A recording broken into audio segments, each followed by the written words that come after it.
a realm of mastery, a realm of stature. There are some of you that if you stand here now, you begin to feel somehow. But if you have been standing here again and again, the time will come, you get used to it. In fact, they can wake you up and say, come and stand, you will stand. I know a lady that says, stand. In our class, she started crying. Why are you crying? Nothing. You see my point now? Why there are people that lecturer will not be in class, they will just stand and start talking and talking. They have gained stature. It's the same way in the realm of the spirit. You can grow to a point where you gain stature. And when a man gains stature in anything, it means a power is given unto him. That power is referred to as the staying power.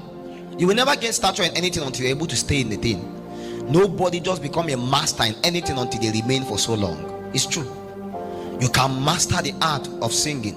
You can master the art of learning a skill. You can master the art of prayer. You can master the art of preaching.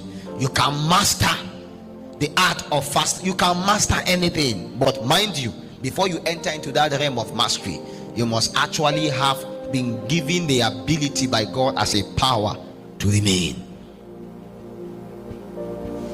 It's a realm in God.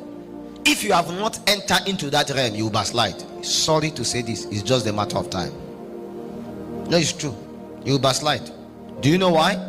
Because until you have come to a point where every spiritual thing does not be only an activity, it has become your lifestyle, you will never gain mastery in it. You will see it as a burden again and again. At the point where the thing become your lifestyle, you enjoy doing it. In fact, if you don't do it, you don't feel happy. That's the difference between what they call a job and a work now. Is that not true? A job is something you do just to get a paycheck. Even if you don't like it, you don't have an option. Work is something that you do because you love doing it, and even if you are not paid, you keep on doing it. There are some of you that, sincerely speaking, you don't like your job. You hate it with passion. And an average job, everybody that is given a job, he hates it. But as given to you a job, as you hate it, you must also be able to find a work apportioned unto you. And that is to let you understand that anything you do that you hate doing it, grace is not supplied. And if grace is not supplied, power to remain will not be given. What fuel your prayer? What fuel your studying? What fuel your consistency? What fuel your pursuit for God? What is fueling it? If you come to a point where you realize that it is by your might, by your understanding, you will fail. But if you come to a point where you realize that one way or the other, it's not as if I'm to qualify you, but as if there is an invisible hand holding me. If you are wise enough, remain consistent with the consciousness of that invisible hand holding you. A time will come that hand will keep you by default.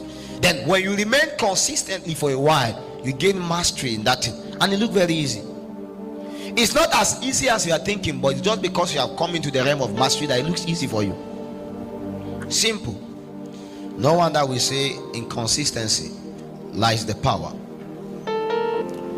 I want to let you understand that you can never excel in life, you can never succeed in life, you can never become that which God has apportioned unto you until you take spiritual activity to become a responsibility and also become your lifestyle, most importantly, and enjoy it as a work.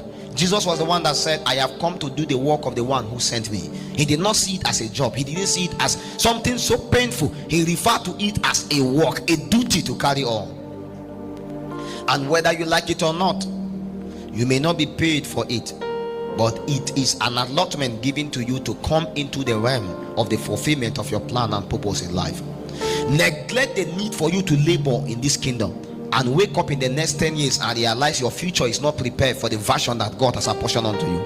Many of you will wake up after a while, you are 30 years old, and yet again in the spirit you are still 3 years old, and you wonder how comes you have not stepped into the realities made available for you in 30 years old. And by the time you appear in heaven, they will play your script and show you that these are the things that are allotted for you to manifest, but yet again you have not manifested them. Why? Because you are small.